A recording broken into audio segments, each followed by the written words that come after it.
Welcome to the Nameless Voices podcast. This is episode number 66, and we are officially post-Easter.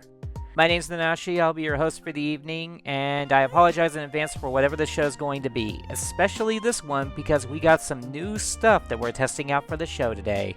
We have a nice, minimalistic group of Gagglefucks and card floppers.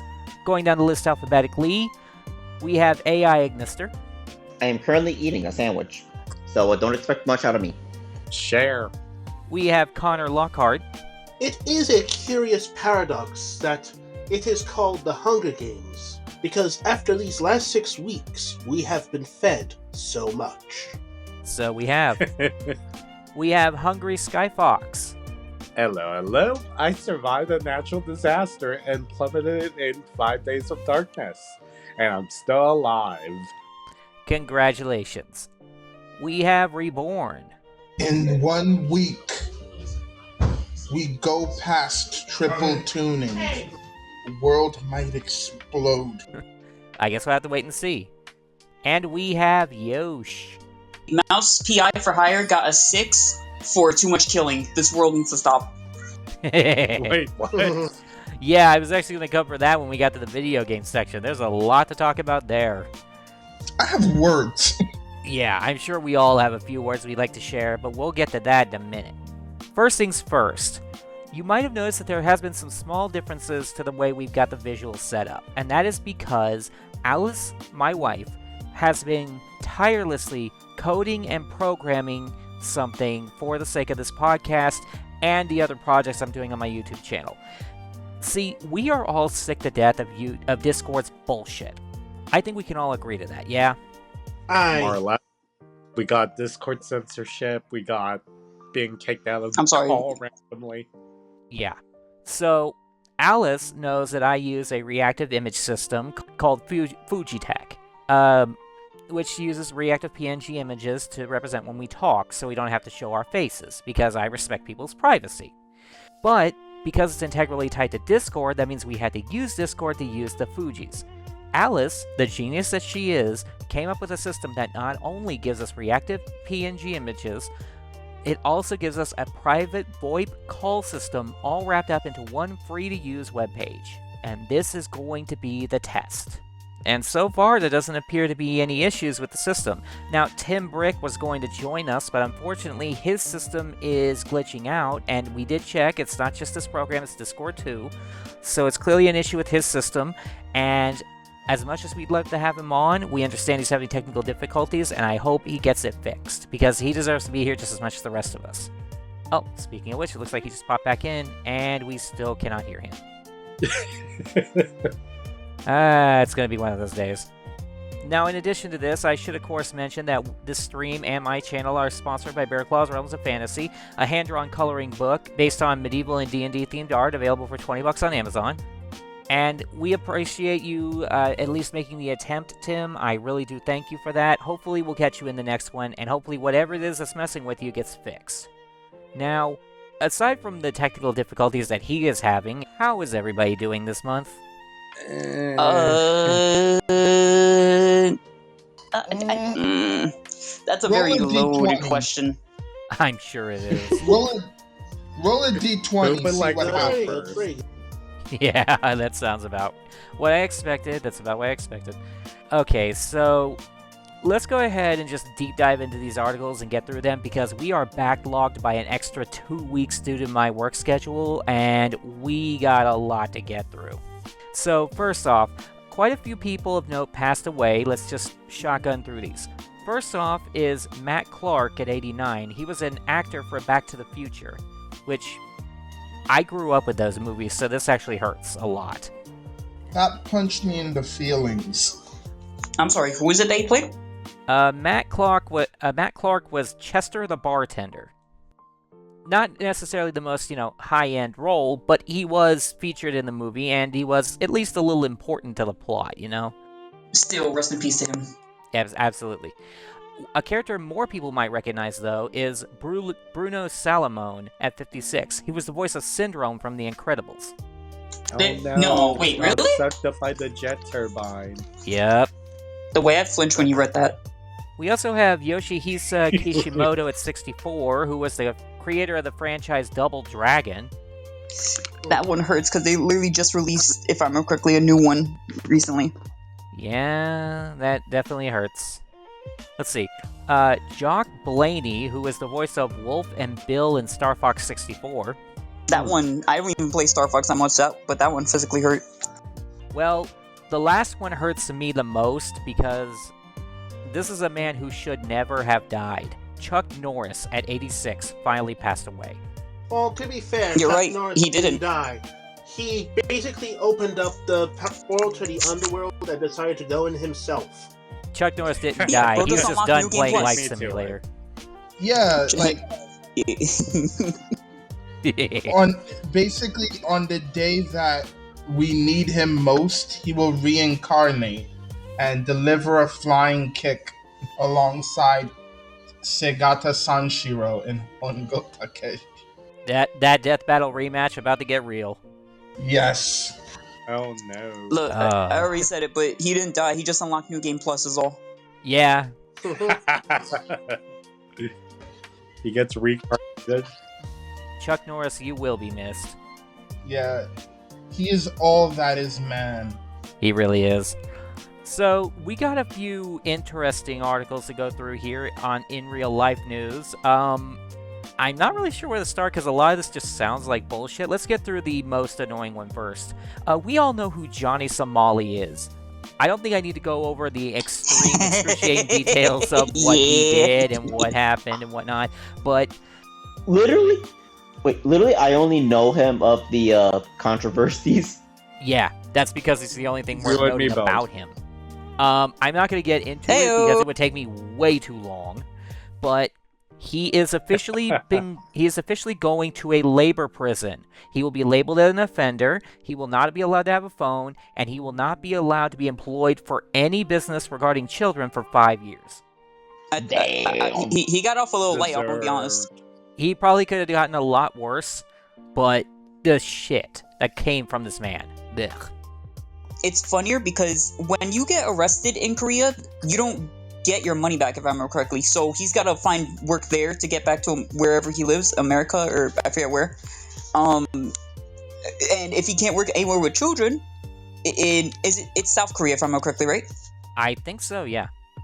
So Yeah. then, that place is crawling with stuff for like kids. Like there's stuff that's meant for adults that they also let kids go to. I mean, that's half the stuff that's in manhwas for a reason. He's screwed. He basically got to scrape and grind in order to get back to where he was. Oh, yeah. Yeah.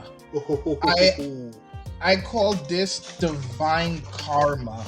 Like, these people thinking, oh, they need the next Logan Paul. I'm like, that's why you want to be Logan Paul in the first place. Hey, we've all seen the boy. chart. The more you fuck around, the more you find out. Mm-hmm. Exactly. Okay, so next up on the list is kind of silly. We all know the age-old question, is mayonnaise an instrument? Oh, for fucking... We finally have an answer, and the answer is yes. Yeah. I know, like, they had scientists or something do it, but Yep. someone already kind of made that the thing, like, a couple years ago on YouTube. Like, there's a video already. We have scientific evidence now. Dr. Rachel Durkin, head of Global Music Technologies at Northumbria University, I forget the name of the facility, has officially declared that mayonnaise can indeed be an instrument. Damn, So born do I too young play to it discover in- the If world, someone born... can run Excuse me. Doom if people can run Doom on just a bunch of brain cells, they can make mayonnaise into an instrument. Very true. I was going to mention that one later, but sure. So, did you guys hear about what happened to the Reese Cups creator's grandson? No. No. So, the creator, the grandson of the guy who created Reese Cups, picked up some Reese Cups, hated the flavor so much he threw them away and blasted Hershey. So now, they are changing the recipe back to what it was before they did all the ingredient changes. Cool. Can any Oh. relatives of the Cadbury's guys taste the new Cadbury's chocolate and get the new owners to change the recipe back, please? been shit for years. Yeah. You know what they say? Bullying corporations is for a reason. Yeah. Let's see. We also now have a genetically engineered plant that can produce 5 psychedelic drugs in one plant. Fucking what? We What is already the have that. It's plan? called I College need Krampus. Nice. Insert that one scene from Spy Kids 2 here. Yeah. This plant apparently can produce DMT, psilocybin, psilocin, MEODMT, and bufotenin. The fact that THC Oh, isn't no, one we of can those produce is just a war DMT. crime. Indeed. My brain Well, is still trying to hope you figure like out how seeing nightmare demons before you go to sleep. Honestly, Mhm. I'm just saying, if you're gonna make the quote-unquote ultimate party drug that has 5 in 1, how is THC not one of them? That's literally the first one anyone's mind goes to at this point, if not Yeah. It fentanyl. should be the base, really. And let's see. The last news article I have here is the one that I think we can all agree on. They have officially invented a beef-flavored pill that extends a dog's life by years, and it's coming out next year. We need one for Yeah, cats. wait, I've been saying it since I saw it. We need one for cats. Dogs. Okay, Like, beat me I'm to glad it. they're making it for dogs, but it can't just be for them. Nah, we need it for cats too. I don't want my child dying. She's 12, man. She's old. Fuck them Cat cats. supremacy. Okay, give me just 1 second. Looks like Zivit's trying to join in. Oh, Get buggity. this be fun. Okay, so next up on the list would be gaming news, and there's not a lot to talk about. It's mostly just like shitposty stuff, although there is one serious article toward the end. First off, we found out that Kenshiro from Fists of the North Star is coming to Fatal Fury. Yeah. I'm gonna just be 100% honest. They teased it a while ago, and I was hoping it'd be more like a skin, but not in the way of like I don't want him there. Just like I wasn't keeping my hopes up. Seeing him and I forget the name of the other dude they added from it. I lost my damn mind. I'm surprised it's not Rao though, to go with him. Also, hello, Yeah. Zivit. It's good to see you. Kenshiro and Fatal Fury is cool. Still not forgiving them for bringing in Ronaldo, though. Oh yeah, for me, Yeah. for me, it's Salvatore Ganacci. When Salvatore Ganacci cannot. Can you even hear play me? Salvatore Ganacci. We can hear you. Can you Oh, hear hey, us? Zivit. Yes, yes, we can hear you. We hear you. Is the background noise a problem? We can hear it, but it doesn't seem too bad. Just make sure to mute yourself when you're not talking, and that should solve the problem. But back to the point, though. The next thing I had to talk about was that Phineas and Ferb are now in Fortnite. Wait. Oh yeah. what? Agent P, more like What's Agent B, not because they in made him a fucking Fortnite? beefcake. Yeah, they put Dr. Doofenshmirtz and Perry the Buff Platypus in. Buff Perry? Excuse me. Yeah. I saw a Hold meme up. on Twitter. I wish I saved it, but it did the thing where it reloads. It was like Perry the Platypus, Peter Griffin, being in Fortnite but having really buff bods that don't make sense. Okay, No, hang on. here's- The one for Peter Griffin actually makes sense because it relates to a season 1 episode. Oh. Oh my god, Right. I forgot about that, honestly. No, no. You know what I would want them to do? Anytime Perry or Doofenshmirtz lands in the map, you hear Doofenshmirtz Evil Incorporated. They probably included the punctuation noise anytime he gets a kill. I kind of wish that Perry had his what do you call it, voice? What do you call it when you like make sound with your not onomatopoeia, but like the kind of like verbing or whatever in songs. I wish they had that for him when he's skydiving. That would be cool. I wish that when he was diving Just through keep falling. I wish that when he was falling through the air, his theme song would start playing, and so that when he jumps out of the sky bus, it just starts going doobie doobie dooba doobie doobie dooba. Yes, exactly. Oh my god, exactly. That'd be so hilarious, and everyone around you can hear it, and they the- can all get in on it. And then the minute he lands, it just screams Perry. Exactly. You know what we need? We need a recording of a game where one side is entirely Agent P and the other side is entirely Doofenshmirtz. that why does that sound like TF2? It might as well be. It really is. Let's see. Next up on gaming news, we all know about the new video game Mouse PI for Hire. We actually talked about that a few months ago back when it was first announced, and from what we can see, the game looks pretty damn good. But apparently a certain website decided to only give it a 6 out of 10 because it had too much murder. Well, you So, cannot spell ignorant without IGN. You got that right. Yeah, look, let's just put it like this. Their reviews are the equivalent of the "my steak's too buttery, my lobster's too juicy" head-ass comments. Because literally, Yeah. they also gave... By the way, when I say this, keep in mind, it was specifically Alpha Sapphire they used, that they gave the Gen 3 remakes a 7.8 for too much water. And the one with the water legendary, where at the end, he floods the world, meaning you have no choice but to basically use surf until you catch him. Oh my god. There's so much wrong with that. Okay, so this is actually kind of an important one. We're all familiar with the Stop Killing Games movement, which is the idea that games need to be produced in such a way to where if the public availability of its ability to play, like an online service game, is no more, they should still be able to own and play the game privately offline. Well, they finally got a California bill backed that says that all games must have an offline mode, and if a game is not able to do that, people who bought it are entitled to a refund. Okay, so how are Goated, game companies going to find the loopholes around this? I have To be no fair, there are some idea. games that have done this already. Multiverses did it already when they died like almost 2 years ago. That is true. That is true. But the fact that there's now a bill in place for this means that it should be a little easier to maintain. Big emphasis there on Yeah, should, but probably won't, considering how much people, the corporates up above, like to act stupid until someone has a Luigi moment. You know, That is true. win by doing nothing over their courts. Yeah, that is true. But it's a step in the right direction, and every step matters. We are literally living the example of that. We're gonna end up having another Library of Alexandria moment, aren't we? Possibly. Alright, so the next on the list would be internet-related news. Now, there was a website called Hi Anime, which was a pretty well-known piracy site that unfortunately got shut down. Joy. I already found another one, by the way. Oh yeah, no, there's a Yeah. million of these things out there. Heck, I think there's like 12 different versions of Kiss Anime now. But the fact that a well-known one like this had to go down is a bit sad.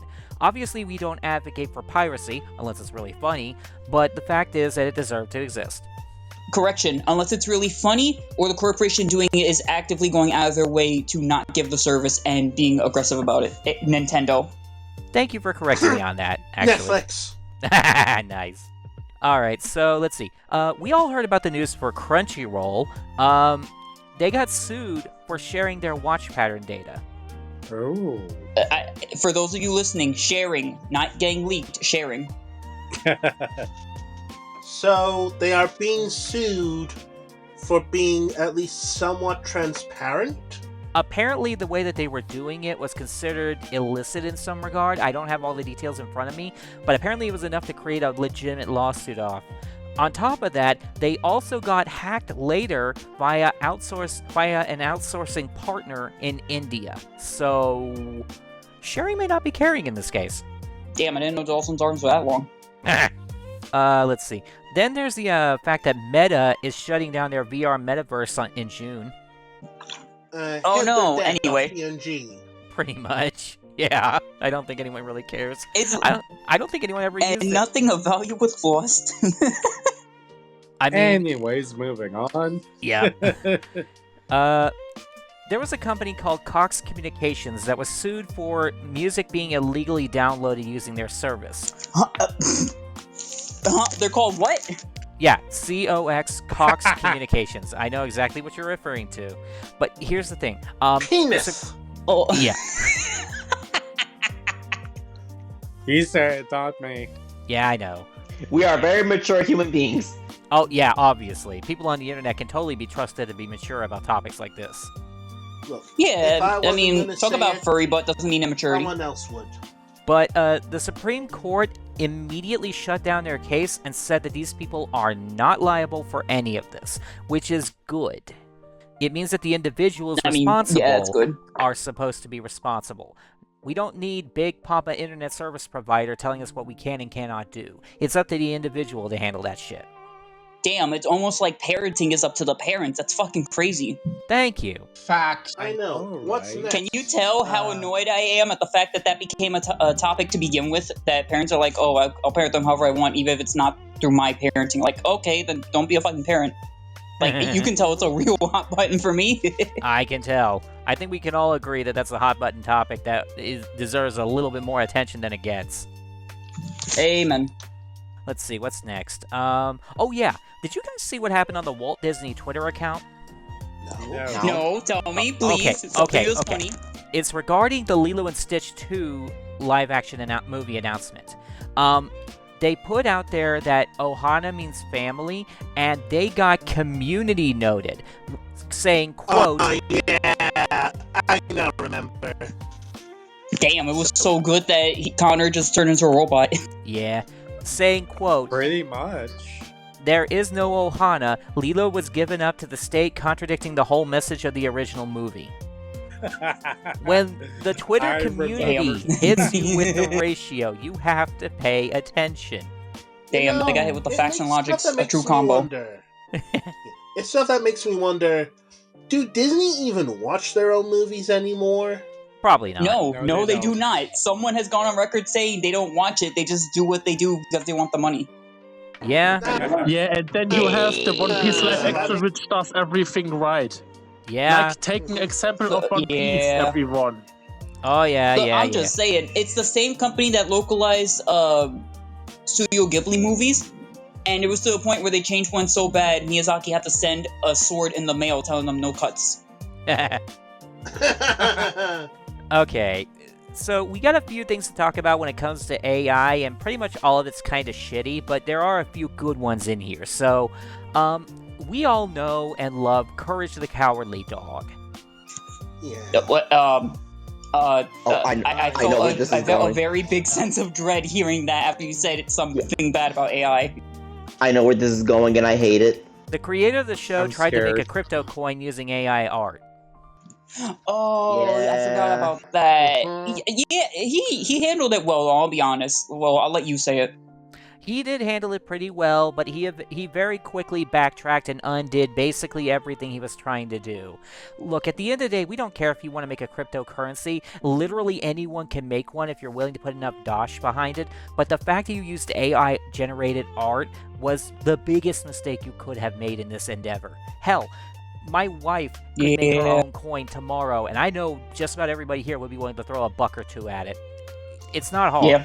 I was going to say that the biggest mistake he would make is investing into cryptocurrency in 2026. Okay, to be What would they fair, be called? Moobles? that or MooCoin. Moobles just sounds really funny, I'm sorry. It does.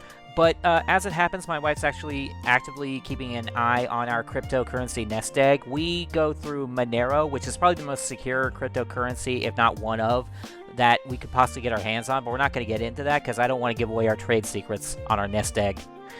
No, that's completely understandable.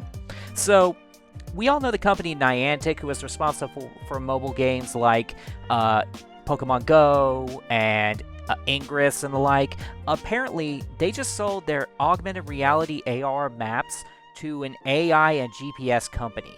They tricked billions of people to freely giving them access to the full layout of the entire planet. I mean, to be fair, if they weren't going to get through that, they were going to get through Google. So it's Yeah. yeah. That is true, It's but that means kind of expected. I kind of saw this coming a mile away. we all saw it coming. We were hoping they weren't going to be that stupid, but we still did it anyway. And I hate to say it like this, but we really only have ourselves to blame. I mean, yeah, but at the same time, they probably said so in the terms and conditions, and no one really reads that. So that might be that might also be part of it. Obviously, I mean, South Park made an episode about that very topic. That is automatically the point you need to pay attention to. We don't talk about that one. We don't talk about the human centipede. Yeah. Anyways, let's see. Next up. Oh, BuzzFeed almost went bankrupt after their AI investment. Oh, Funny almost. shit ever. Aww. Yeah, Oh, just no. shy. Yeah, as an artist, I have very mixed feelings, but if a company becomes broke because they put too much faith in AI, They really only have themselves to blame. They have themselves to Yeah. blame, the people who made those decisions especially, because I'm pretty sure they could have seen it coming if they used 10% of their brain. Or not 10, 0.10%, excuse me. Yeah, if Yeah, that. do you think people use that much of their brain anymore? Probably not. They barely use 0.01. I'm kind of holding out hope for a miracle that ain't gonna happen. Well, here's something artistry related and AI related you might like. How many of us know about the animated web series Chicken Nugget? I do. The dog, yeah, the dog. So, the creator was really, really upset that the company they were going through was going to use their art for AI generation logarithmic learning, but they have officially announced that they will in no way, shape, or form be involved in that. Chicken Nugget is safe from AI. Yippee! Unless you count the one clock dude, but I don't think he's AI, I think he's just magic. He's magic. Yeah. Also, OpenAI will be shutting down Sora and removing video features from ChatGPT. Good. Once again, fucking and riddance. nothing of note was lost. And nothing of Yeah, value was that's- lost. Yeah. And while it's technically not AI news, it's AI adjacent. UK censorship company Ofcom issued 4chan a colossal fine. Oh, Another one of the yeah. funniest And they responded with a giant AI hamster artwork, basically saying, fuck you. Normally, I don't judge people for using AI. I don't use it myself. But using it for stuff like that is like, it's funny as hell, honestly. I was just gonna say that this is yet another black eye for Keir Starmer in a ministry full of black eyes. Got that right. At the end of the day, I think we can all agree that there is a line between using AI effectively and legitimately and just using it for profit. Using it for memes and shitposts that you're not even getting paid for, I don't have an issue with that. Amen.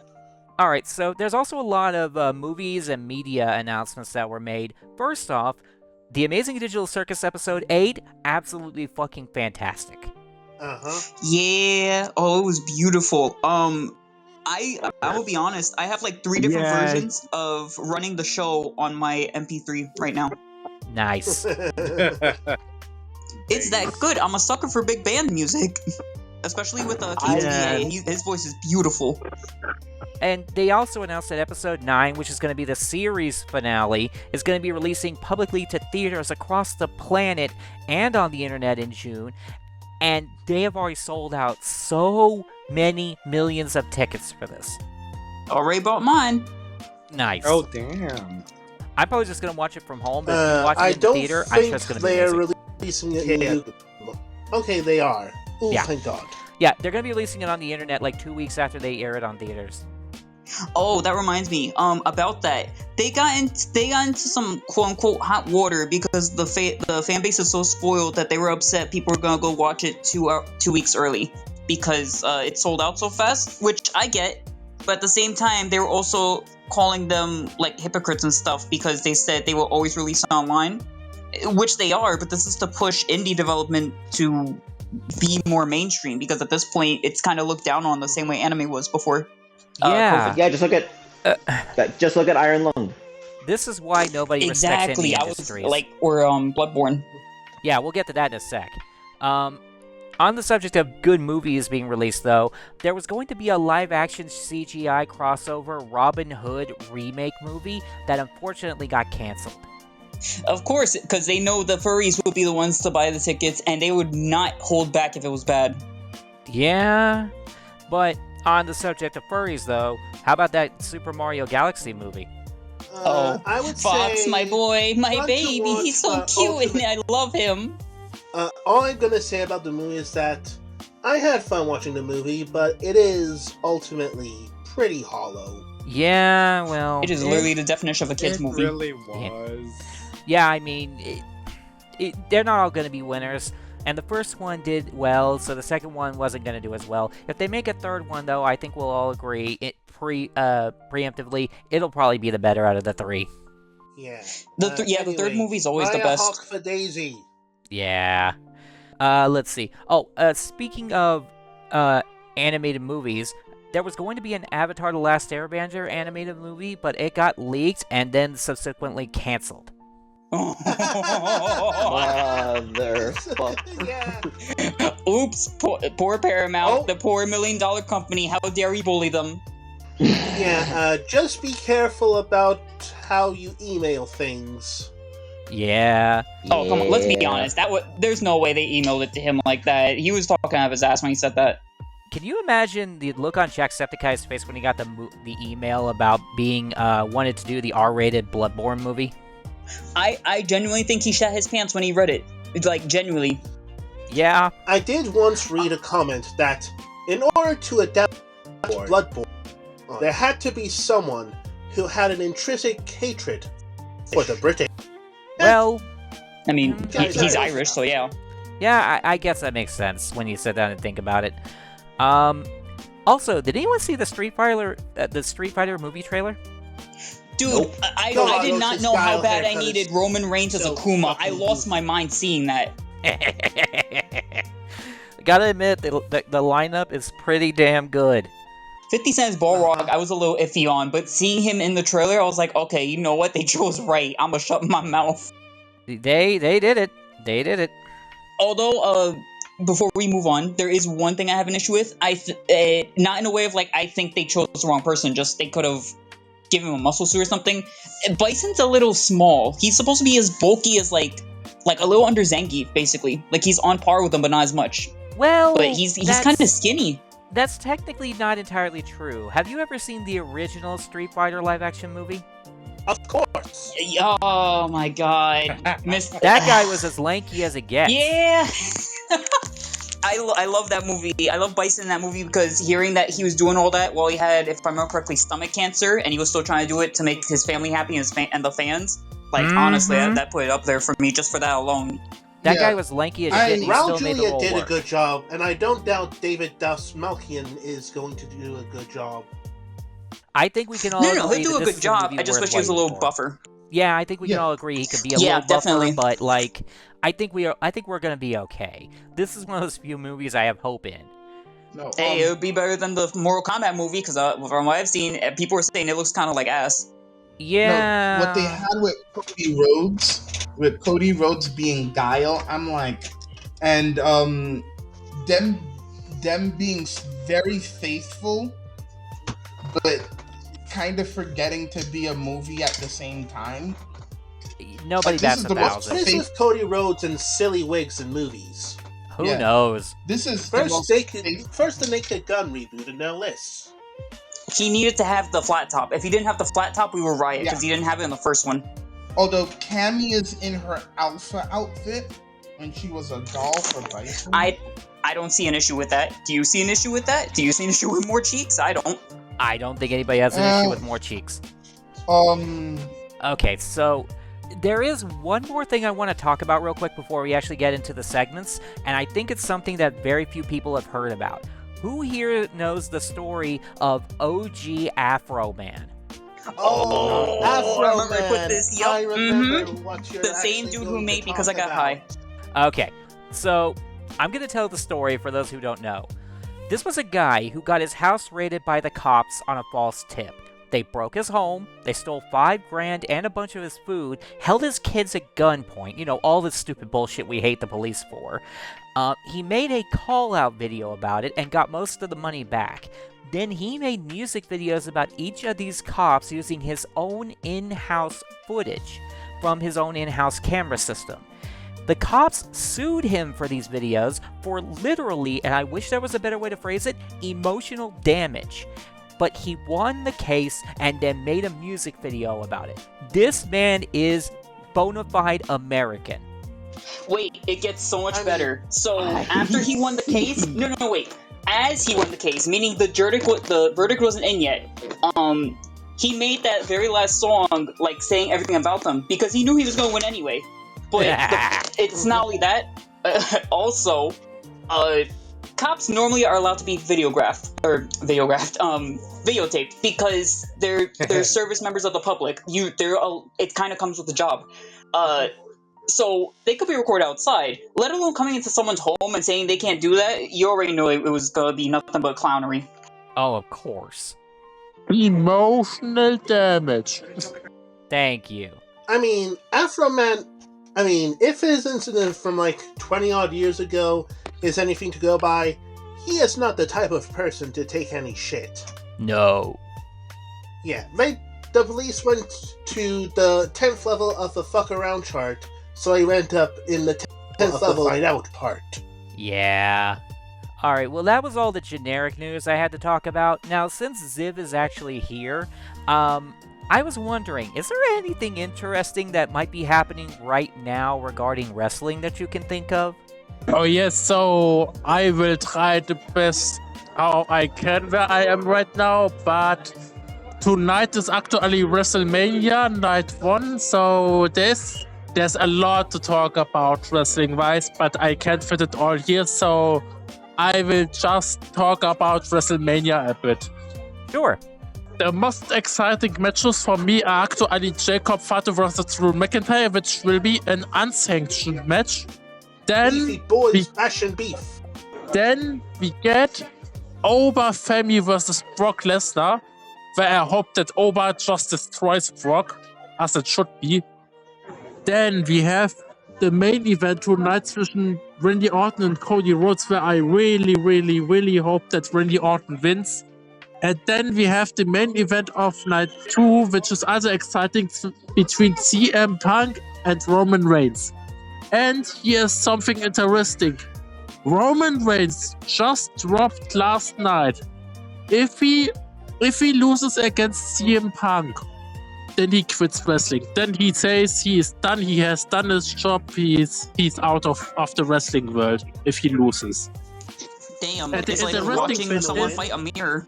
And the interesting thing is that his contract runs shortly after WrestleMania 42 out, and he didn't think a new one yet. I mean, that could change tonight, but yeah. And there is another rumor about WrestleMania coming up since today that Paige will return in night 2. Oh. But take this with a grain of salt. Well, if you find anything out, let us know. Yeah, and then AJ Styles got last night conducted into the Hall of Fame. Very nice. And John Cena will be the host of this WrestleMania, so yeah. He still is with WWE, but he's not a wrestler anymore. But I still find it nice that he goes in front of the camera. You know what, that He's makes basically sense. like The Rock or Undertaker, where he's just kind of there for it to be a pretty face. Got it. And I don't know if you guys heard about it, but there's also some negative things about WrestleMania going on. And that is called Pat McAfee. Oh, Because many people and many wrestlers were unhappy that he just showed up and that he was the mysterious person behind the phone calls of Randy Orton. And this wasn't on Triple H's mind. This was on TKO. TKO forced WWE to include Pat McAfee in the feud, which gave a negative backlash and which caused it that Triple H allowed CM Punk and Cody Rhodes to do an unscripted segment where CM Punk did the second pipe bomb. But this pipe bomb was against TKO, personally. Like, you can tell there's no more peace between WWE and TKO after this. There wasn't any between WWE and TNA. I wasn't expecting them to have it with anyone else, to be honest. They're kind of selfish. The company, not the wrestlers. Yeah, that's fair. This is on TKO, like they are very money greedy, the CEO behind it. If you don't know, TKO is the mother company of UFC. And they also own WWE signed after Vince sold it. So yeah, basically you could say they call the shots now, which sucks. Okay, I would love to talk more about wrestling since there's still so many to talk, but this would explode our range of time. And as you can hear in the background, I'm not in the most quiet place right now. I'm not at home. So That's why I will also take my leave from the podcast now and see you around. Wait, Zivif, Have a before you good go, one. real quick, did you hear about the Hulk Hogan statue? Yes, I heard about it. Do you got anything to say about that, since you're the wrestling guy? I mean, Hulk Hogan as a wrestler, I still find he's a legend, but he's as a private person, he was just an asshole before he died. No. Yeah, keeping that in mind. But keeping that in mind, what do you think about the fact they intentionally made his statue bronze so he looks like he's black? I mean, it's a hard topic to talk about. But is it funny? I don't want to take position on that, you know. Okay, you know what? That's That's fair. fair, We'll let that's you have fair. that one. Alright, well, it sounds like things are starting to heat up out there, so keep us posted as to what's going on, and we'll see you in the next one, buddy. Bye. Later. Bye, Zivif. Bye. Yeah. There he goes. I just kind of want to get his feedback on that, since he's the wrestling guy for the crew. I thought it would be really funny to see what you have to say, because they could have made a color. They could have made it gold, silver. Hell, they could have made it ceramic. No, they made it bronze specifically, and I find that very funny. Concerning what Hulk Hogan was reprimanded for, yeah, it is funny. You know what I find funny, though? We just had a person all the way in Germany join in onto this call system, and it still worked perfectly. Mhm. Yeah, whereas Discord shits its pants if someone from a state over gets in on a call with you. Yes. That means that we are doing something good here. This is working, and I am so goddamn happy. Yeah. I can't wait to hear Alice's reaction. Let me know what she does when you tell her, because I know she's been grinding her gears over this. I mean, Oh, yeah. I'm doing the victory baby pose. Oh, I will let you guys know exactly how she feels about it. She's probably going to sit down and actually watch this one from beginning to end and look for any kind of inconsistencies or errors that she can fix later, which there doesn't appear to be a whole lot. in that case, hi Alice. Looks like Ignister left, though. Oh, minus. Anyway, no. That'll be mean. Oh no. It's fine. If To he the comes void he back, we'll goes. have his seat waiting for him. But getting back on topic, we Right do as you have- said it, like a freaking genie. Oh, there he is. Okay, so note to self: don't stay out of the thing for too long. Got it. Yeah, I mean, that's kind of how it goes with a lot of other programs where they have, like, what's it called? Inactive channels, basically, that you end up in if you don't say anything for too long. Yeah, like an invisible No, timer, it's basically. just- No, it's just the thing is, well, I've been away from like the site for like a bit because like I was trying to get like Vanguard news in check. Okay, so that's good to know. So, obviously, Raven couldn't join us because he had family stuff to do, again, unfortunately, which we look forward to seeing you in the next one, hopefully. But, and you might have noticed that Ori is also not here because he is on vacation to Egypt. Ooh. He's being chased down by rare hunters. He's being I chased kind down of by want to Dio see him take a Brando. picture of him riding the Sphinx. Oh, no. But he did give me a small page worth of information to pay attention to for the Digimon segment, so I'll go through this real quick. Non-card game news. Apparently Digimon Story Time Stranger is confirmed to be getting DLC next year, which is awesome. Yeah.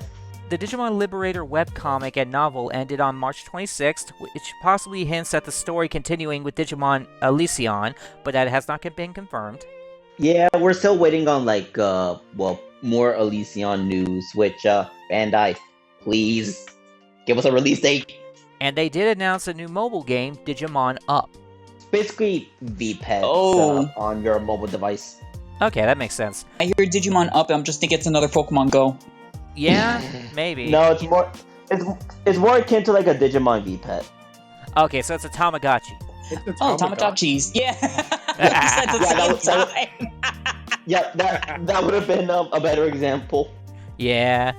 Let's see. So, as far as the card game news is concerned, AD01 Digimon Generation is now out, which is this big reprint set that has a handful of new cards for anime protagonist decks.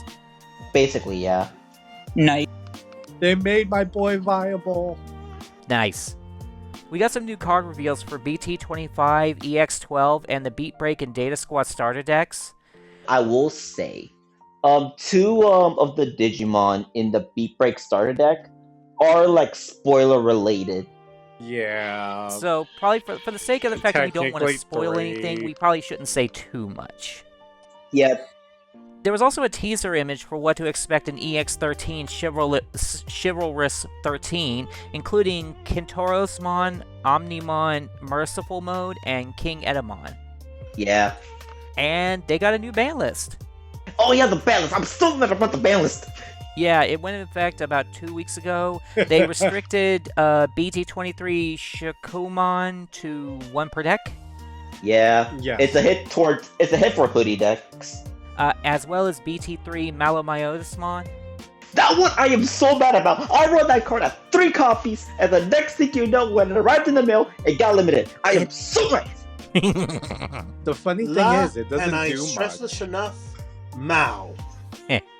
Let's see. Then there was BT10 Skull Baluchimon. R.I.P. Dark Bandai Animals. proving they hate dogs. EX5 Or alive. on that line. EX5 Doberman X Antibody. Yeah. Then EX5 Cerberus Mon X Antibody. Part of the same engine. And they unrestricted BT9 Sunrise Buster and EX4 Mach Galgamon. Yay, they freed a dog. And they had to sacrifice 3 others for it. Yeah, that figures. Equivalent exchange. Basically. So that was all the information he sent me for the Digimon segment, but we have a couple of interesting things to talk about in Pokemon. I actually have a couple this time. Oh, baby, here we go. Nanashi, you go first. I'll add on to whatever you have. You got it. Number 1, there was a Stanford study done recently that found out that people who played Pokemon heavily as kids developed this small region of their brain that responds specifically to Pokemon characters. Damn, Mom, Dad, I'm How sorry. I know I specific? failed that math test, but at least I can tell you how much HP Chansey has off the top of my head. You know, the sad part is this means I'm technically a victim because I grew up with the Pokemon rap from Gen 1. That too. I'll be 100% honest. I would find it really funny if they made an autism awareness Pokemon. They wouldn't. They definitely would not, because it's one of the more tricky mental illnesses to touch. What are you talking Oh, about? they definitely should. I mean, because they made one for depression. They literally have was it Gloom? Gloom? Well, not Gloom, but the one before it, Vileplume. Dodge? Its name No, is yeah, Gloom. Seriously? Gloom. Gloom isn't direct depression, but it's like part of its design is the idea of being depressed, which is why its name is what it is. I mean, I guess, but technically when you think about it, you want to talk about an autistic Pokemon, look at fucking Pikachu. That's not an autistic Pokemon. That's a fucking rat. Yeah, autistic Pokemon. No. If we're going autistic Pokemon, then it's gotta be Tyrantrum, because it's literally a T-Rex. I think we could just go Echo back and forth about point this all what day. Animal I have become by 3 days grace. Ha! That's a funny Pokemon. Dugtrio, my beloved. No. Also, there was apparently a shooting over Pokemon cards. Oh yeah, in Japan, some dude was upset that something scalpers, if I remember correctly, but that didn't need to happen. I No, do we have thought it one was over extraneous bit of someone in a Pokemon news. relationship or something. Oh wait, no, right. Sorry, I'm thinking of another one. It wasn't a shooting, but it was a fight. But yeah, it was something with like the dude was obsessed with the cashier or something like that. Oh god, it's one of Yosh, those. that comment about that fight over Pokemon cards has reminded me about another extraneous bit of Pokemon news. McKenna Grace ended up at the Oscars in a nice pink dress, and she opened up a pack of Pokemon cards there, and Oh, she boy. ended up getting a full art rare Clefairy. I'm sorry, she got a what? Yeah, full art rare Clefairy at the fucking Oscars. That's a much better God, price I to see walk what you away do from for at other the people. I Oscars need that you to do anything that they for coulda me. handed you. Of course, it had to be my Pokemon. It had to be my favorite. Okay, damn, thanks. And funny enough, this is one of the most hardest things that have ever happened with Kenna Grace in her life. Alright, well that was all the Pokemon news I had on hand. Did you have anything you wanted to add to this? Okay. Yes, I do. It's time. All right. So, as y'all know, Oh no. Pokemon Champions just came out. Pokemon Champions is soft Gen 10, as in it's its own meta. There's Right. Pokemon missing. It's its own dex. There's no pre-evos, meaning no Clefairy, no Porygon 2, no Chansey, nothing like that. It's only final evolutes, except for Pikachu, because once again, it's a fucking rat. Why this is important is because, with a new dex, there's also a new meta. T-Tar is now meta again, because he got power crept in Gen 9. It was that bad. King Gambit's still here, Sneasler is still here, Incineroar, Archaladon, the usual suspects, you know? We got, back? We got Whimsicott. Whimsicott was missing from Gen 9. But that's not the important part. When y'all think VGC, Incineroar is usually the first thing that comes to mind, right? Yeah, because Fake Out and Parting Shot and Intimidate. Yeah. He's usually the number 1. He is now number 2 in terms of usage. Sneasler, for the first time, has overtaken Incineroar since he got Intimidate. He is now number 2 in terms of usage. For the first time in literally 10 years. 10? 14. And there was one more thing. The PPO Fake Out got lowered. I remember. This isn't the biggest one, but it is by far the funniest one. How many of y'all know about Mega Hawlucha in Ladder? As y'all know, Mega Hawlucha is Rey Mysterio. Rey Mysterio is a luchador, he's a Mexican wrestler. What are they known for? Taking hits. So, everyone thought, they're gonna give him stamina when he Mega Evolves. They gave him no guard. Now, normally this wouldn't be a problem. Machamp has no guard, and he's hot ass. That is until we realized he also gets entrainment, which gives the ability to whoever you target it with. So, if you run into Ladder and you see a Mega Hawlucha and say, King Gambit or a Mudsdale. One hit. Unmissable Guillotine, Unmissable Fissure, Unmissable Sheer Cold. Literally whatever you want, you can make a one-hit KO team. The only way to combat it is to either outspeed the Hawlucha and taunt it before it can use entrainment, or to just knock it out. But it has the defense stat of fucking Mega Aggron for some reason, so it's just eating hits for no reason. Alongside the fact that it also is so fast that there's only one user who could hit it with taunt, and that user is weak to it because it's grass type. So yeah, needless to say, if you're not an Ultra or above, you're fucked. You're not getting past that team if you don't know what you're doing. But that's about it. There's nothing else new. Gen 10 got announced, but I really don't care about it because that was announced months ago. Okay, so something weird just happened. My power just cut out. Did you have any more Pokemon news that you wanted to get while we were still on the air, or were you good? I left one out. It's not really anything crazy. It's just that we have a mini Xerneas in the game. It's Mega Floette E. It's Fairy Aura, a special attack of 175, and a speed stat of 140, I think. Needless to say, nothing is touching that thing. It's literally there to gatekeep Girl Boss and Gaslight. That's literally what it's made for. Gotcha. Flower, Harry. Ah, okay. So that's what you were referring to. Yeah, literally a little gremlin with a flower crown. That's literally what she is. Alright, well, let's go ahead and continue down the news segments, and thank you for the Pokemon news, Yosh. Hopefully I didn't lose too much when that crash happened. But next up on the list would be the be fine. Next up on the list would be the Cardfight Vanguard news. Is there anything worth talking about? Cardfight Vanguard itself. Okay, there is one bit of news that it's no doubt gonna bother everyone. Well, everyone playing the game, but details. But I'll get to that when we get to it. First things first. In terms of anime related things, the most recent season is actually gonna get it's gonna get a sequel movie to close out the whole arc, and it's not gonna happen until November. No, November is the YouTube release. I thought it was gonna end in 2027. No, it's not.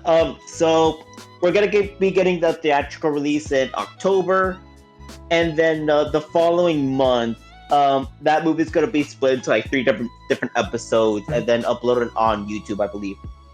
Wow, I didn't know the Amazing Digital Circus had copiers. Nah. To be fair, Vanguard had. I know.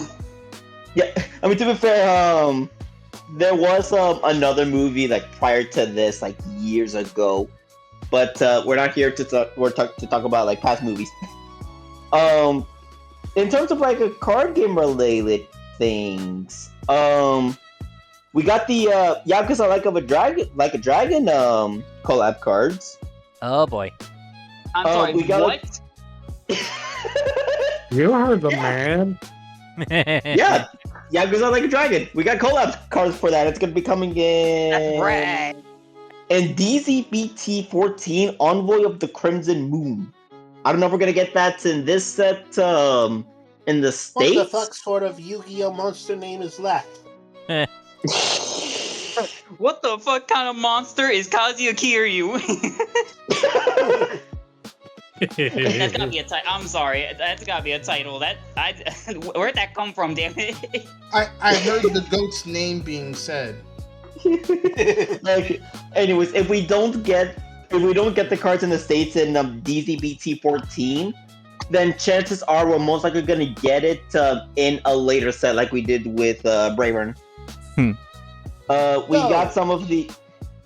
What about the news that makes everyone who's playing the game upset? Again, I'll get to that. First off, we got like a few Phantom cards. Zareth Phantom, Gawilius Phantom. And I think that's like all the new ones I can take off the top of my head. Danny Phantom. We got so many new ones, list 2. Oh, you forgot about one. Danny Phantom. You know, Oh so my true. Okay. Anyways, we got 2 new Mythish cards I can think of at the top of my head. The Mythish one of Unparalleled and Mythish 1 to 0. I was forgetting the name for a second. The 0-1 is like so stupid. I swear. We got some of the Bang Dream collab cards. Give me a minute actually. We got a few singles. Which I'm not gonna bother naming, and we got a brand new ban list if I can get to it. Which, funnily enough, actually took into effect on April Fool's Day. I will be able to talk about it. Card games releasing ban list on April Fool's Day. It's like they want us to get rage baited. Do I have to show y'all what happened during the whole Kamen Rider brain thing? To be fair, Weiss Schwarz got a ban list on April 1st as well. Yeah, I'm not surprised about that. Yeah, when the actor for the movie had to come out and say this is actually happening. This is not. Okay, I found the English ban list, which is actually gonna take effect on May 1st. First off, for the choice restrictions, we got Rewrite the Star Vergila and Drag Ritter Nerman? That's my best assumption to it. You can outrun these two in the same deck. Same with Sugary and Scary Land Hartururu, as well as the Overtrigger Spiritual King of Ignition Volnaut. And this is a hit for, Harlulu. And for a hit for Deep Land specifically, you cannot run, running Usurp Dragon, and Harvest Elf are also choice restricted. Oh, they actually hurt lyrical? That's not lyrical. Oh. That's okay. No, my sarcasm was... Yeah, I was not able to tell, my bad. Yeah, sarcasm doesn't always translate well across the internet. Yeah. Because I'm like, the day they seriously harm anything in lyrical... Like, if anything in lyrical get hit, then that would be a shock. Because I don't think anything in lyrical got hit. In general. Like, they need to preserve... Bushiroad needs to preserve their waifu tax.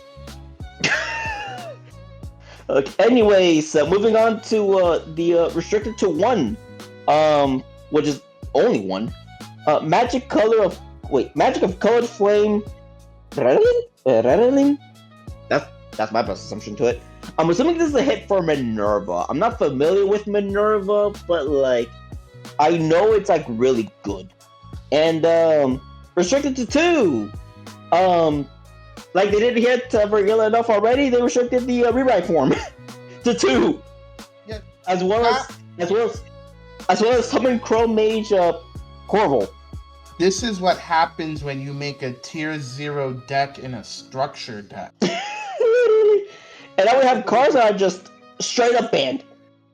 Defensing Roar, Aurora Battle Princess, Dairy Vile, or Violet, I don't know.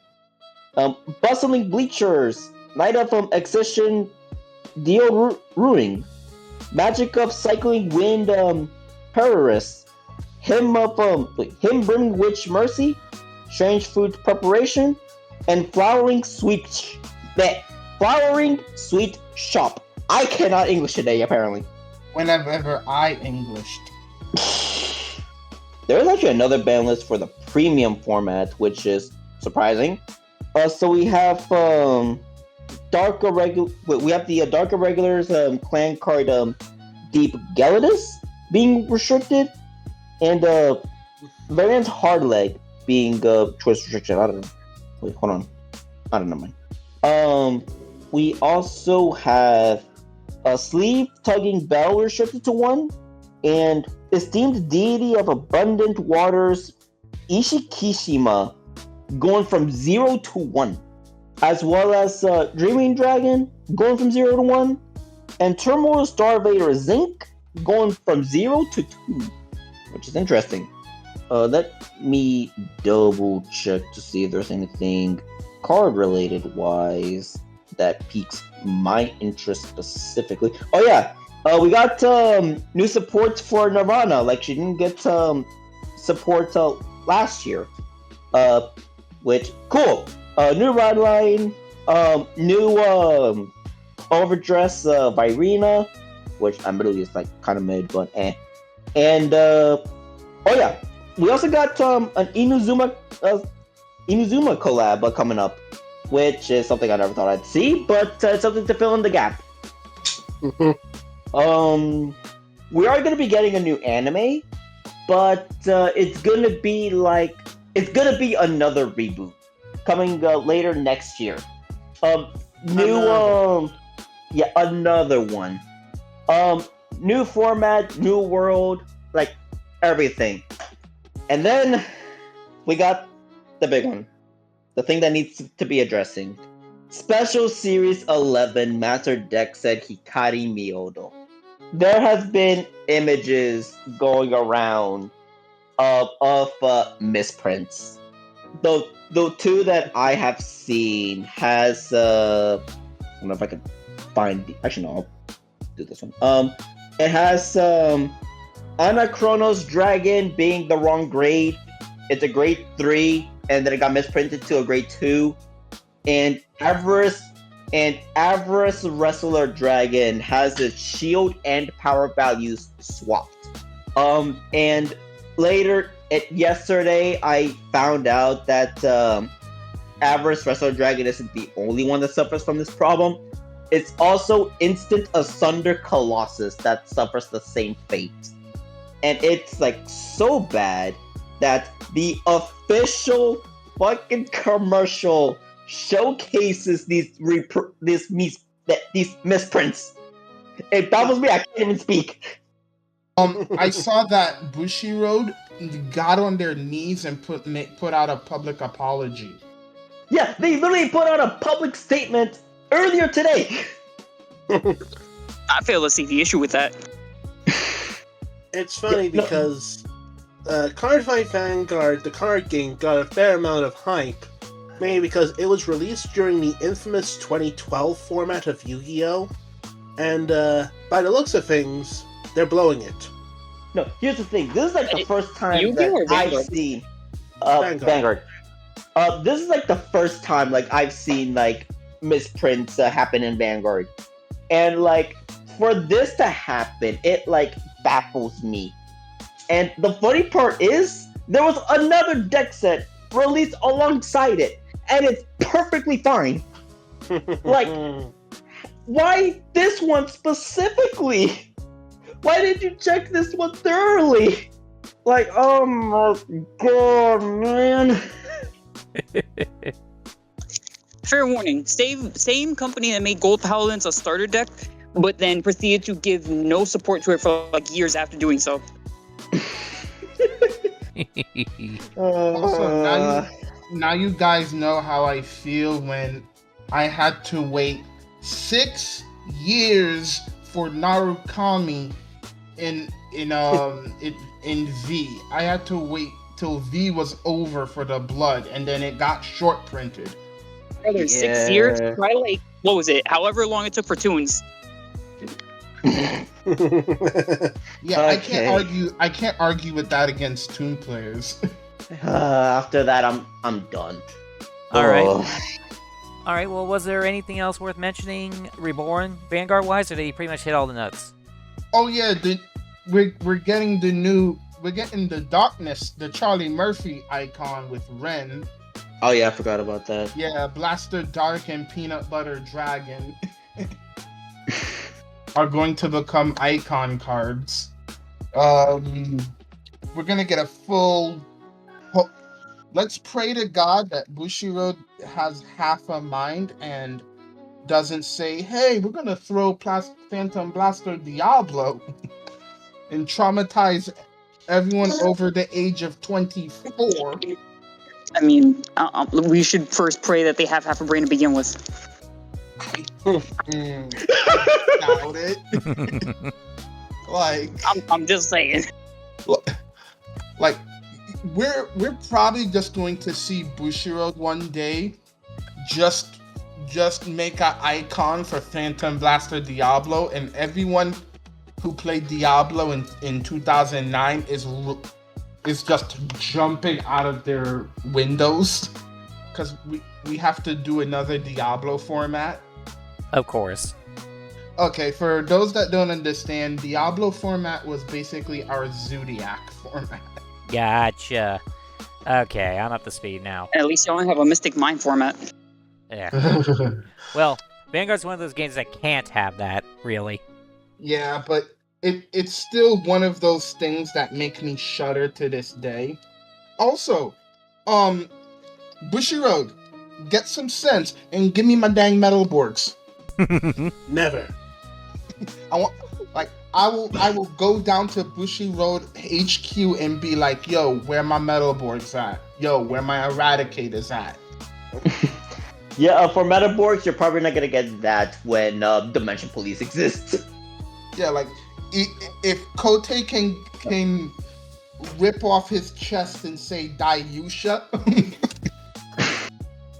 Yeah. Not just Dayusha, but Daikaiser too. Yeah, I want to go and tell people, meet my big bad Metalborgs. Big. If you get the reference from what I'm saying. Dude, They can't do that when I you think half the use people support. here know who the Beetleborgs are. Yeah. Big. Why did my And- brain go to Q-bots? It's fine. Yeah, and anyway, I think that's pretty much it. All Like- right. Bushiroad, give me my Dragonic Descendant already. Well, on the subject of Bushiroad, I guess then it means the next topic on the list would be Weiss Schwarz, because the Bushiroad Summerfest starts next month, which means it's going to be a big multi-game tournament of Shadow vs. Evolve, Weiss Schwarz, and Cardfight Vanguard, obviously. But on May 2nd, which I believe is the first day of the BSF, they're going to be having an English conference where they announce new products releasing in the EN, which includes, all their games: Vanguard, Weiss Schwarz, Shadow vs. Evolve, HoloLive's OCG, and the PAL World TCG.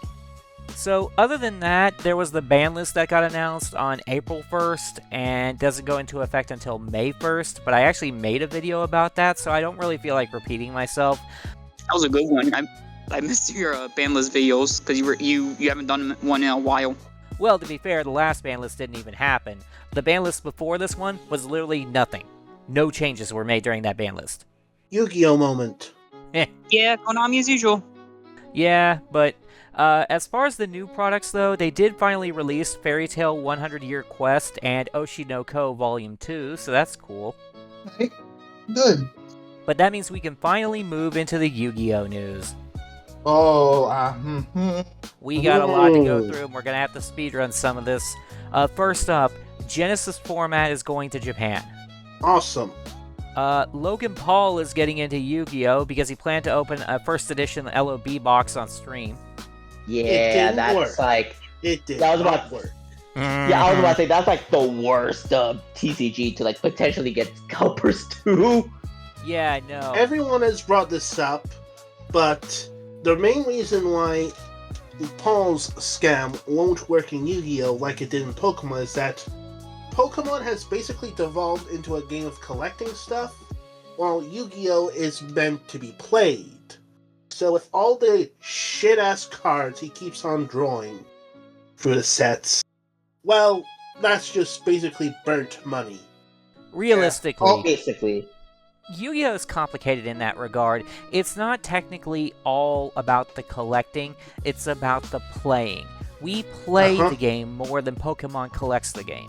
Here's the funny thing. I could probably just see one of us one day. Logan Paul challenges us to a duel, and we just blast him to Kingdom Come. True story, I was at Locals earlier this week, and I ended up facing off against two literal children in different matches. How'd they do? Oh no. I 2-0'd them both. Well, that doesn't answer my question. How did they perform? There was one kid who was running Aneacraft, Okay. and Try it. I ended up exploiting the banishment stuff because I'm running Battle Wasps. And it just so happens, if you make it so that when Grand Partisan is used as material, it becomes a fucking nuke, then you're gonna have problems. Especially if you can rearrange the chain order. Right. And the other one? And the second kid was running, I think it was meant to be like an Ojama Armed Dragon. You know, like those Ojama Armed Dragon clusterfuck decks? Ojama Dragon. Yeah. The Chaz. But he was also running Exploder Dragon. Okay, he was trying to do a Chaz, Jack Atlas combo, I guess. Yeah. That's fine. Honestly, that's the most creative deck I've seen in a long time in this game, so I have no issues with that. Wait, isn't Exploder Dragon like the one level 3 that like kills a thing in battles?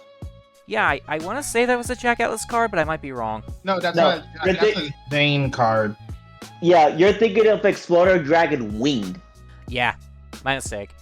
Well, also, we finally got confirmation that Simo survived.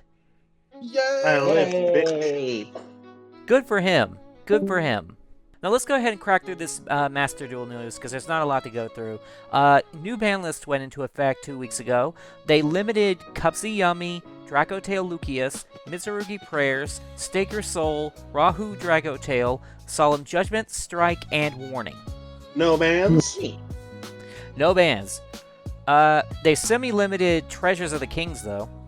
I think, real talk, I think they're prepping for Odeon. Probably. Man. Yeah, they're preparing for Man. Man. And then they unlimited Golem that guards the Millennium Treasures. Let's see, what kind of events did they have going on? Oh yeah, they had the 1500 Days Celebration login, which just gave you free gems. They created new collection bundles for Destiny Hero and Cool Tune. And they had Tryout Duel Infinite cards, which you know that went well. Funny thing is, I actually have Master Duel now. Mm-hmm. Nice. I just have an RDA and D Hero. I'm working on getting stuff. Nothing wrong with that. Let's see. Then they had Dual Triangle, which is a Fusion Synchro Link event again. But this time, they changed up the trial decks they gave you. If you were taking part in the Fusion part, you had Gate Guardian, Masked Hero, or Art Mage. If you were part of the Synchro group, you would go with Black Rose, Assault Mode, or Ice Barrier. And if you were in the Link section, you would do RB, Code Talker, or Sulfa Chord, which is cool. Nice. They have a new product called the Reprint Pack Challengers Collection, which is just, oops, all hand traps and board breakers. They also announced a new secret pack, which is Transmigration Reactor. It's literally just Materiactor.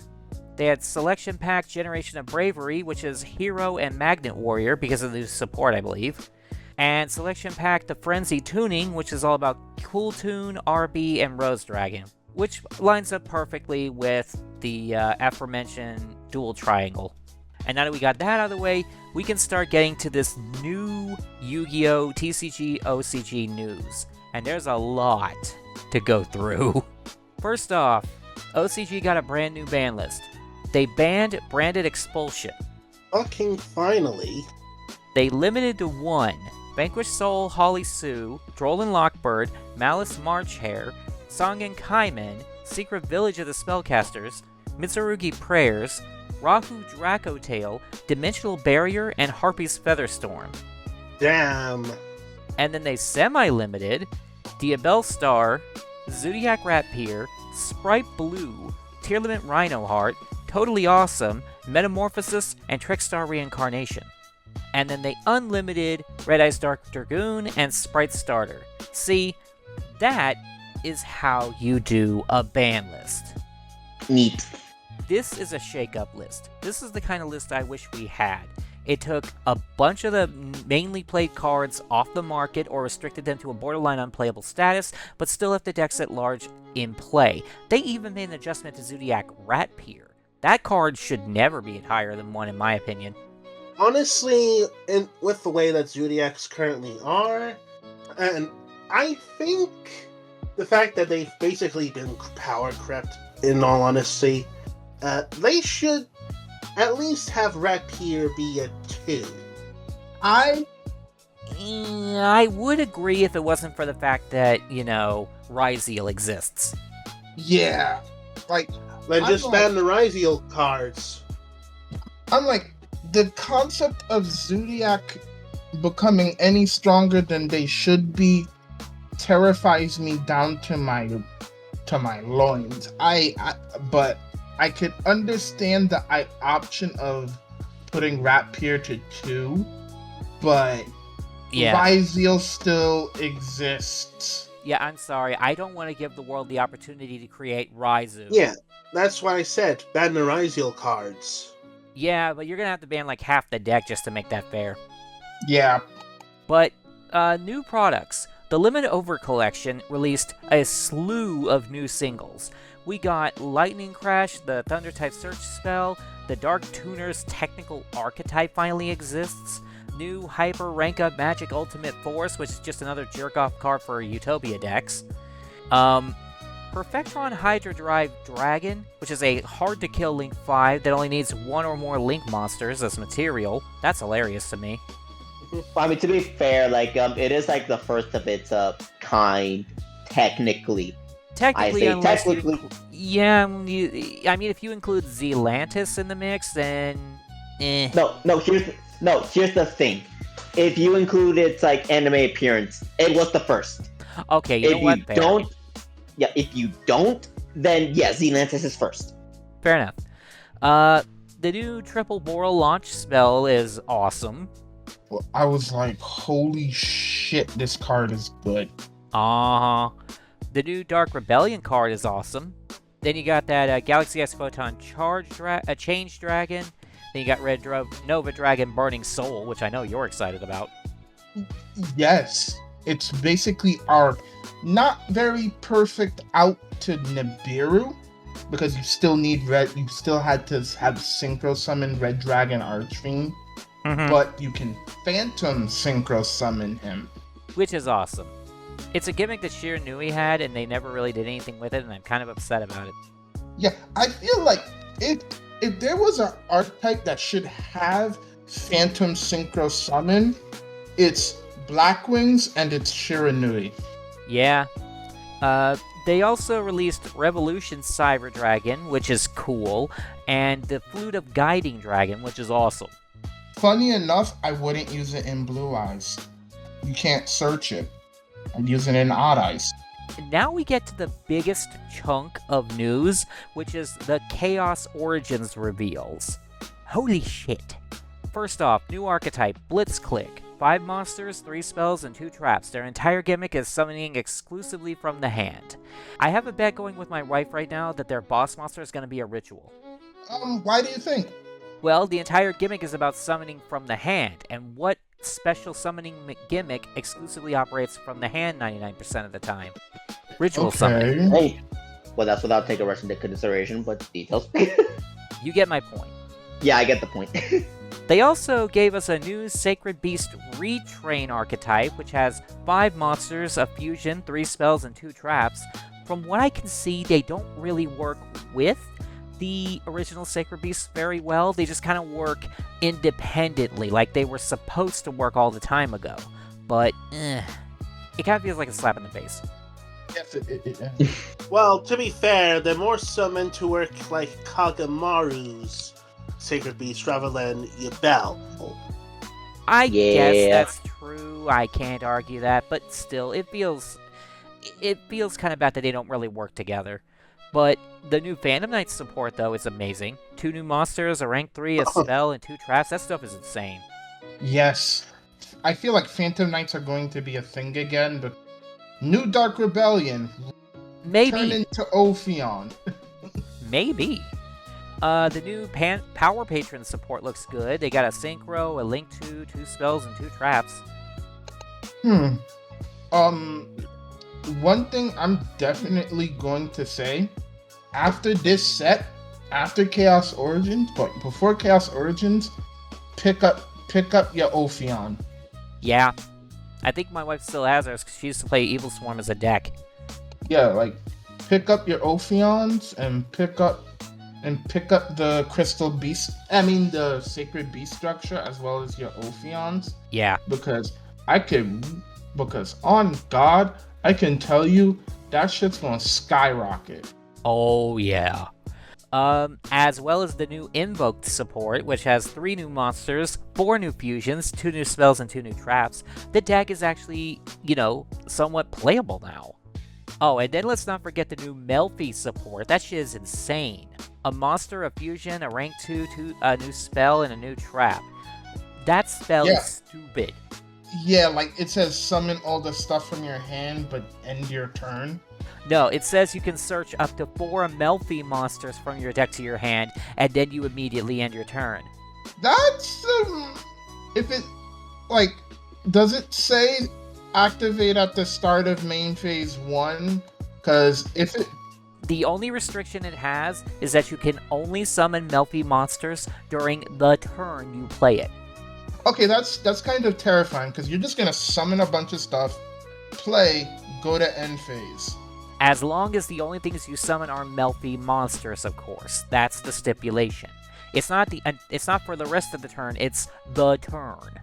Wording matters. Yeah, so it's not entirely unfair. It's still okay, but in tandem with the new Melfi monster they just released in the main deck that, gives them a 0-turn play, we might have an issue.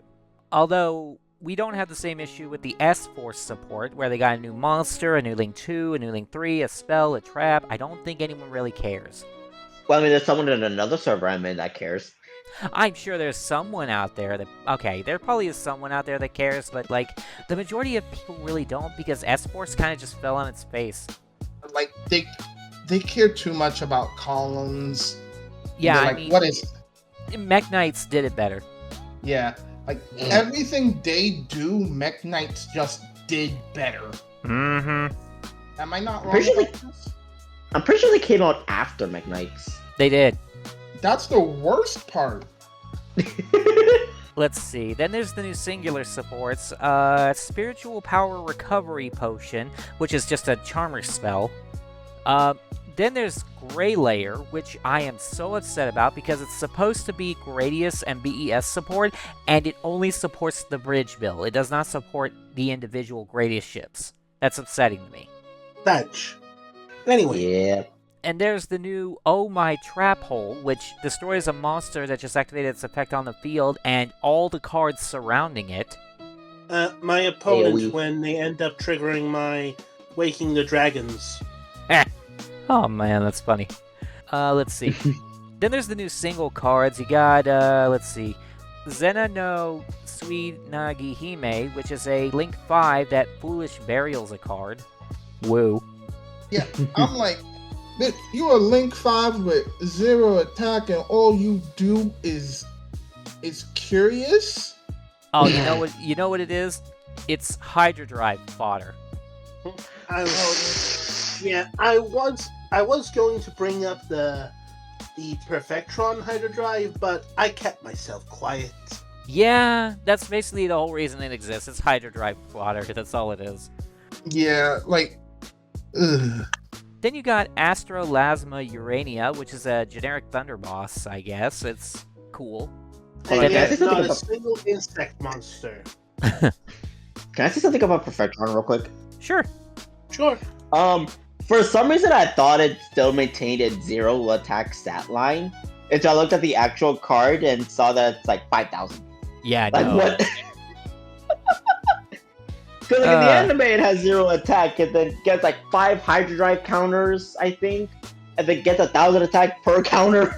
Yeah, no, they couldn't do that because Hydro Drive doesn't exist in the real game. Yeah, but like, here's the thing. Only the like burn effect is reliant on like the Hydro Drive, like you have. Granted, in great details. It's just like I thought like they would have maintained like the counter gimmick, You know But, what? That's fair. I see what you're getting at. but thankfully they didn't do that. Nope. Let's see. Then there's the new Synchro Glitch Clutch Null Gainer, which is a psychic synchro that supports 0 attack monsters. That was confusing. Yeah. And then there's Ray Rage the Twilight Fiend, which just appears to be some offhanded pendulum support, which is cool.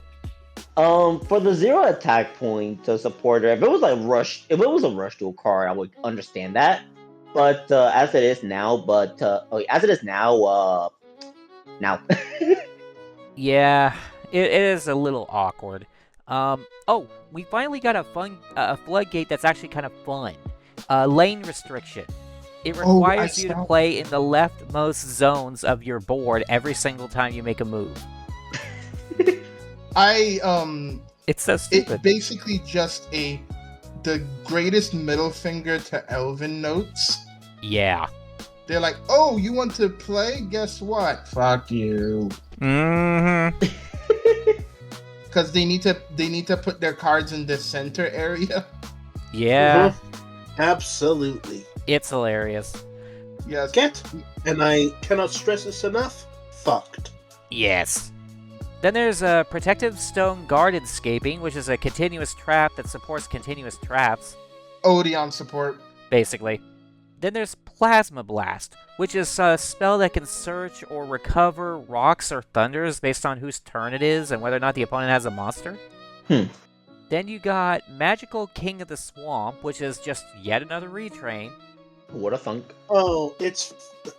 Okay, this card is so funny to me, because now you can basically... With this card, Kaito Terra and Hornsaurus, you can basically get any field spell in the game whilst being unaffected by Ash and Dominus Pulse. Oh, damn. Basically, well, you also need to have polymerization, but... That's You know. beside the point. Banish Kaito Terra by revealing Hornsaurus with the new Swamp King. Kaito Terra triggers summoning itself from banishment, which you can only respond to with Impulse. And now you have 2 Kaito Terras on the field. Damn. If you don't have Poly in hand already, you can just activate the effect of Kaito Terra to search. Then activate Poly, fusing the Mage King, which is now treated as Kaito Terra, with the actual Kaito Terra, a dinosaur monster, to get Hornsaurus. Hope you have Imperm or Effect Failure, because otherwise, any field spell in the game. Damn. Well, There's also the new spell Corrupted Ritual Records, which can search ritual monsters if you have the spell, and puts itself back in the hand. All roads lead to Habakiri. Yep. Then there's a Pot of Procrastination, which basically just resets your hand. Why does it look like the pot wants to say the N-word? At least I'm not the only one who thought that. Mhm. Also known as Pot of My Life. Oh boy. Then we got Farah, the Goddess of the Beginning, which is a card that can block responses and resummons itself if it's discarded. Neat. Yep. Where does she go into? I have no idea. She can make certain spell traps unrespondable, so technically she can fit in almost any deck if you can find the room. Oh, I know where she belongs. She's a dark attribute monster, right? Uh-oh. No, I think she's light. Okay, because if she was dark, she'd be perfect to lure a darkness bait. And the last card is a spell called Summer, which is part of a reoccurring gag over in Japan where they create a spell card, a field spell for every season. Then we get to the Revolution Booster, which drops on May 30th in the OCG. They give us the full nuts lineup of Toon World support. 3 monsters, a fusion, and a spell to start with, and then we got Dark Eyes Illusionist, Faceless Mage, and Mind Scan after that. That stuff is stupid. Well, Oh, yeah. if only Yoshi was still here. Were already doing I pretty know. well in the places where they were legal, and now you have constant hand information, as well as shutting down certain decks that require you to reveal to function. Yep. Like the dangers. Yeah. Vanquish Soul. The fusion basically just puts the player on a timer, because Yeah. it's either win the game or a Blue Eyes Toon Ultimate is going to punch you in the mouth. That is true. And he's going to call all his homies, and they're just going to punch you. What would Very the Toon equivalent of that be? Toon Jujutsu Kaisen. No, like actual anyway. cartoons. Oh boy. I'm hoping for the next revealed support in this pack. I hope that the Unchained cards are awful. Oh, and then we got the new Witchcrafter support, the new Monster Fusion, 2 spells and a trap. Well, the next product that they announced was called Ultimate Tournament Pack 1, coming out on the TCG on June 17th. It's going to have 6 Ultimate Rares per set, 4 variant art cards, and they're going to be putting all future Lost Star promo cards in this pack. Okay, Cool. We also got the name of the next core set announced, which is Beyond the Brave, dropping on the OCG July 18th, so we'll probably see it in October. I'm actually kind of curious as to what the cover archetype is going to be. Me too. I mean, I would have to assume it's probably going to be another hero pack. What's the name of the set? Beyond the Brave. I'm going to say, please let it be D-Hero. To be fair, giving Destiny Hero its own playstyle, after they've begun to do a good job with Mask and Elemental heroes, is probably admirable. Yeah, I'd have to agree. They also announced a new product in the OCG called Utility Selection, which appears to be a reprint set of 4 cards per pack, 60 card set, and has a bunch of current and recent meta reprints. So, However, one product they announced that I'm kind of curious about is Limited Pack GX Raw Yellow. There's a lot of cards in there that I really like. Dark Tyranno, Arcana Force 12, The Hanged Man, Candelado, the Phantom Beast of Light, Plasma Warrior Atom, which I know every Magnet Warrior fanatic is going to love. There's also D-Hero stuff in there, and I'm like... Oh, I'm getting to that. It's pretty good that they didn't fully adapt Candelado's anime effect, because not being able to draw would have sucked. Yeah. Yeah. That one felt like a hit towards me specifically, because like I remember like it just like hating on that card in another server, and then next thing you know they made it real. I am so mad. They also announced White Knight Lord, Invincible Demise Lord, which is support for Slash Draw of all things. Yeah, it was like another anime-related thing. Like the guy who used it, well, basically made a deal with the devil, where like his like right hand is like always guaranteed to draw whenever he activated it. They also gave us Doll Hammer, which is a dumb spell that lets you draw 2 by popping a monster. And playing that in Rocket. Playing that in BES. Yeah, and to think that the one time it was used in the anime was by an actual doll. Yeah, that figures. And They also gave us Quick Summon, which is a quick play spell that lets you normal summon, and you can summon a level 5 or higher without tribute. Cool. Yes, the Monarch? Butterfly Queen denounce support we have been looking for. Yep. Don't Monarch actually need to be tribute summoned? Yes, which is where its second effect comes in. It allows you to tribute summon during your opponent's turn by banishing the spell. Oh well, time to tribute summon Ryza on the opponent's turn. And then, of course, they also gave us D-Burst. as the resident lover of... Wait, I said that wrong. Edit that in script. As the resident D-Hero fanboy, I am actually looking forward to this. I'm sure you are. Yeah, but they made a new reprint for Plasma where they're gonna do all the D heroes that weren't in Arc V in the special blue text to resemble the show.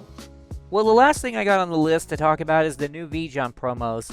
First off, we got Frost Tiger, Guyver, and Long-Tailed Black Horse. Cool. They revealed Ilios the Black Sun Dragon, which just makes any dragon monster you use it with as material becomes untargetable. Yay, like we need more of that. And they released that the next ones are going to be coming straight out of the manga. They're going to be Assault Lion, Thoroughbred Elf, and Power Connection. Okay. I remember when V-Jump promos used to be kind of like cards you actually wanted. Now they just feel like they're throwing everything they couldn't fit in another pack in here. And that was all the news that I had on hand, but I know for a fact that Ignis has some Rush Duel stuff that he wants to talk about. Yeah. On the subject of V-Jump promos, I don't know if I talked about this last time, but we got the full reveal of Painful Choice. Oh. And pretty much like what I expected. Excavate the top 5 cards of your deck and reveal them. Your opponent chooses one of them and add that card to hand. Send the remaining rest to the grave. Cool. Graceful Charity is still a card that exists. Run that instead. Yeah. Especially considering it's a legend spell, which, cool. Again, Graceful Charity still exists. Yeah, like I feel like that's gonna be fairly useless because if you want a card that mills, you have several better options. Hell, you have a better legend option in Card Trooper. Yeah. I'm actually kind of hyped for the new Udius stuff. Oh yeah, I was gonna get to that in a minute, but first things first, the Mad Fiends of Despair deck, which is all about popping shit and stealing shit. And also giving your opponent a lock, but that's a minor thing. Because one of the new cards for the deck is Deadlock, the Mad Fiend of Despair, where it has a continuous effect where it cannot be tributed for a tribute summon. This card cannot be tributed to tribute summon monsters in attack position. And also non-fiend monsters on your field lose 1,000 attack. Cool. Ow. And then we have its fusion, where it cannot be used to tribute summon at all. And non-fiend monsters on your field loses 2,000 attack. And also the only benefit that you'll get on if you actually summon it, it cannot be destroyed by card effects.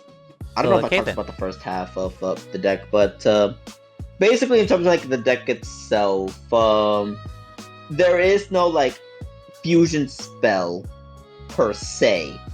There's a bunch of outlier cards you're expected to use to perform the fusion summons, isn't there? Basically one of the monsters is a fusion enabler. The thing about that is it's the one ritual monster they have. Of course it is. Yeah, which rituals reside in the extra deck now, so no need to worry about that. Just get one of the 2 ritual spells they have. Wonderful. Granted, you can only use Fiend's as ritual fodder. But in my list, only 2 monsters total. Well, 2 differently named monsters are non-fiends. The rest are actually fiends, so I'm not really that bothered by it. Ah. Then lo and behold, we got another ban list. Like Harpies didn't get hit enough already. Harpy Lady 1, 2, and 3 is just flat out forbidden now. Oh, good. Yeah. Limited. Wait, it went from limited to banned. We also got limitation increase. Oh no, never mind. We got 2 cards that going from going up to 1.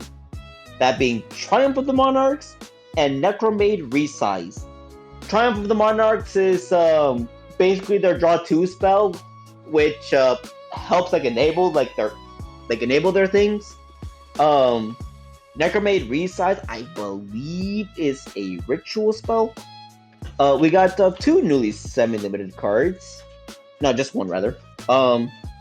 Deity of 7 Treasures, Ryozai, going from 1 to 2. And then our newly unlimited cards, Marching Beaver Warrior, Harpy Lady 1, Harpy Lady 2, and Legend Strike. Ah. Yeah. So in exchange for Harpy Lady 1, 2, and 3, they gave us back 1 and 2. Well, okay then. Yeah, We I got feel like Harpy, in their eyes, the Rush Duel people are just looking at Harpies and is like, did we make herpes? and actually, I'm gonna go ahead and skip ahead to list because they did get a new monster very recently. Harpy Lady Raffinato, which recurs things. Cool. Oh yeah, there's also the new half decks, which I guess could also be Coraline with the OCG as well. Because heroics. What's the one spellcaster synchro called? Wait, Arcanite Magician. That's what it was. Ah. And King Dragoon. Neat. Though in terms of the Rush Duel side, we got Guilford the Legend, Seventh Road Magician, and Galaxy. That's cool. Next, another promo. This time for Psycho Jump. Parapsychroid. Which this isn't the right article. Which we did get a full reveal of, which it's basically the same as its TCG counterpart. And we did get some art for the cards in the upcoming set Rising of the Aurora. Some of which are already actual cards, but I'm not going to be going too in depth about them. Well, first off, to appeal to cards specifically, there's gonna be support for a printing presser. Oh. Yeah. And as for a card we are very familiar with, we are officially getting Tour Guide in Rush Duels. Oh, wonderful. Yeah, I don't know how they're gonna interpret her, but special summon only from hand. Probably. I doubt it, cause level 3s we can already normal summon them anyways, but only time will tell. Or maybe it's just escalating the top couple of cards in your deck, special summon a level 3 among them, shuffle the rest back into deck. Probably. Anyways, the previously mentioned art, those being for the new Light Galaxy cards, which includes the likes of Galactica Oblivion and what was the other monster? Vanishing Helical Riser. Yeah.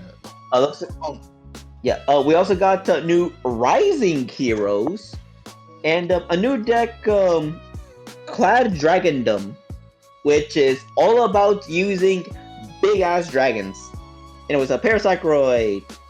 Continuous effect. This card can attack directly and requires 2 machine monsters with the same name. That's it. And for the generics, we got the Journering 3 Magi? I don't know. Magi. I only bring it up because the art it's causing questions for me specifically. Because hey, what are they doing here? Oh, yeah. And this one is a kick to the nuts for me specifically because the next card I'm about to talk about is Hysteric Eyes. I shouldn't be talking about a card in detail, but just know that this is a trap where basically shuts down rituals, and the one deck I'm using is a ritual deck. What sort of a ritual deck, mainly fusion, but it does rely on ritual for fusion shenanigans. I'd probably still run fusion in the bad end deck because it would be a little clunky to just use. And well, for my testing, I didn't really mind it. Especially since I could just shuffle back the core and then use it over and over and over again. And that is pretty much all I care to bring up. Well, alright. So we've officially reached the end of the podcast, and I'd say that our first test use of the new PNG program was a pretty good success. The call system definitely works, and we'll probably be implementing that from this day forward. Now, before we actually end the show, though, I understand that Connor had something he wanted to talk about real quick. Okay, so there's a new Hunger Games movie coming out this year called Sunrise on the Reaping. And there are 4 things I want to talk about with Sunrise on the Reaping. First, as a pair of promotional materials, the first one of those 2 is that a bunch of floral installations with quotes from the book have popped up all around the world. I'm talking like New York, London, Amsterdam, a lot of other towns and cities, all to promote this film. And speaking of film promotion, for like a whole week on YouTube, the Hunger Games channel ran a 24/7 marathon of the first 4 Hunger Games movies. And I have seen plenty of tale of many people intending to start watching whilst Catching Fire was on, only to end up at Mockingjay Part 1, the worst Hunger Games film. But before I get to the big one, there was a little bit of controversy regarding one of the characters in the movie. So, one of the characters in the movie is called Merrily Donner, sister of Maisie Donner, who's in the games. And a casting hoax was around where she was apparently was played by someone called McKenna Bridger, who was basically someone who acted in AI films and tried to base her look entirely off of McKenna Grace. You know, the woman who pulled a full art Clefairy at the Oscars. Yeah. But when the trailer came out, it all ended up being just that, a casting hoax. And speaking of the trailer, 5 days ago, the trailer for Sunrise on the Reaping was released. And it looks really damn good, and I'm ready to get re-traumatized. Over the last 5 days, on the Lionsgate channel alone, it has 12 million views. Which for a modern day movie of a franchise that was feeling a bit lukewarm for the last few years, is amazing. And keep in mind, just Lionsgate. A fair amount of other channels have posted the trailer as well. But yeah, I'm very much looking forward to the movie. I think my favorite part of the trailer was at the very end of it, where Snow, played by Ralphie Fiennes, goes, "May the odds." Well, indicating that he said it so many times that he assumes that everyone knows how it ends. Yeah. That and him being a little shit to Haymitch. Right. So yeah, what it said at the beginning rings true. Why is it called the Hunger Games when we get fed a lot? Who knows? Why is there a team called the Mighty Nine when there's only 6-7 people? Get the fuck out of my sight. It took everything I had not to scream 8-9 at you. Anyways, I think that's probably a sign that we should probably call it a day. What do you guys think? Pretty good show? Good time to end it? Yeah. Good time to end it here. Alright, then we'll go ahead and call the show to a close here today. Thank you guys for showing up. I apologize that we kind of had to speedrun a lot of this stuff, but I'm glad we were able to get through it all and get caught up. We normally run these shows once every 4 weeks on the Saturday, which means the next one should be on the 16th of May, just after my birthday. Hooray. In the meantime, I will see you guys in the next one, and thank you again for stopping by. Bye-bye. Good night. Bye.